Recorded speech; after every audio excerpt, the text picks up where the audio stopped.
नमस्कार, स्वागत आहे तुमचं अर्चनाज रसोईमध्ये। अगदी मी ठरवलेलं आहे की तुम्हाला झिरो ऑइलच्या रेसिपी दाखवायच्या, म्हणून आज मी तुम्हाला दाखवते मसूर पुलाव आणि तो पण ऑइल फ्री। त्यासाठी बघत राहा अर्चनाज रसोई।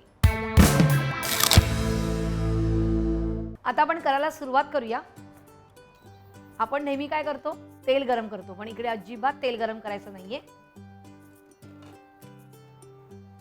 आपण या सुरुवातीला घालतोय कांदा। 2 कांदे आपण उभे चिरून घेतलेले आहेत।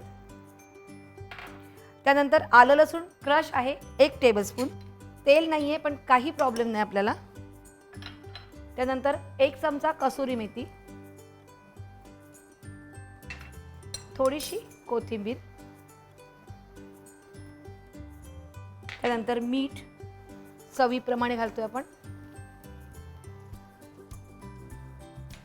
इथे पण मसूर घेतलेले आहेत 1 वाटी भिजवलेले।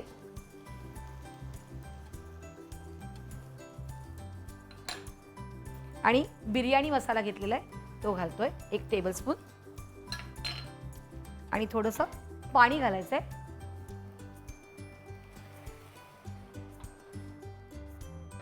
आणि आपण मसूर व्यवस्थित शिजवून द्यायचे। साधारण एक 5 ते 10 मिनिटं लागतील मसूर शिजायला। तर आपण एक 10 मिनिटं वाट बघूया, झाकण देऊया।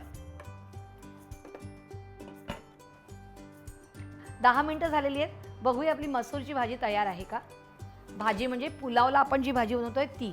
आपण तेल न घालता नुसता कांदा घातला, आलं लसूण घातलंय, नंतर तुमचा बिर्याणी मसाला घातलाय, कसुरी मेथी आणि कोथिंबीर। मसूर पूर्णपणे शिजलाय। आता आपण ह्याच्यामध्ये हा शिजवलेला आपण भात घेतलाय, बासमती तांदूळ घेतलेला आहे, साधारण आपण 150 ग्रॅम घेतलाय, तो आपण त्यात मिक्स करतोय।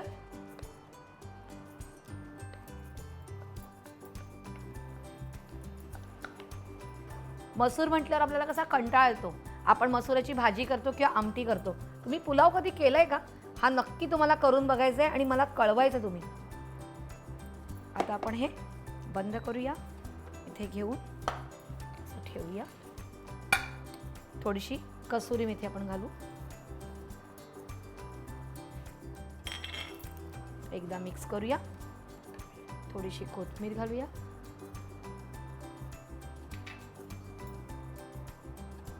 आणि हा काढून घेऊया। गरमागरम मसूर पुलाव तयार आहे। ह्याच्यासोबत थोडंसं लोणचं घेतलं तर उत्तम, नाही घेतलं तरी हा खूप छान लागतो। तुम्हाला मी हा विशेषतः कशात दाखवलाय, बरोबर ऑइल फ्री, नुसतं पाण्यामध्ये आपण शिजवलेलं आहे तरी खूप छान आहे। तुम्ही करायचं आहे आणि मला काय करायचं आहे कळवायचं आहे। पण तुम्ही आता काय केलं, सबस्क्राईब केलं कुठे, इंडिया फूड नेटवर्कवर। आणि अशाच काही छान छान रेसिपीज आहेत। लवकरात लवकर फीडबॅक द्या आणि बघत राहा अर्चनाज रसोई।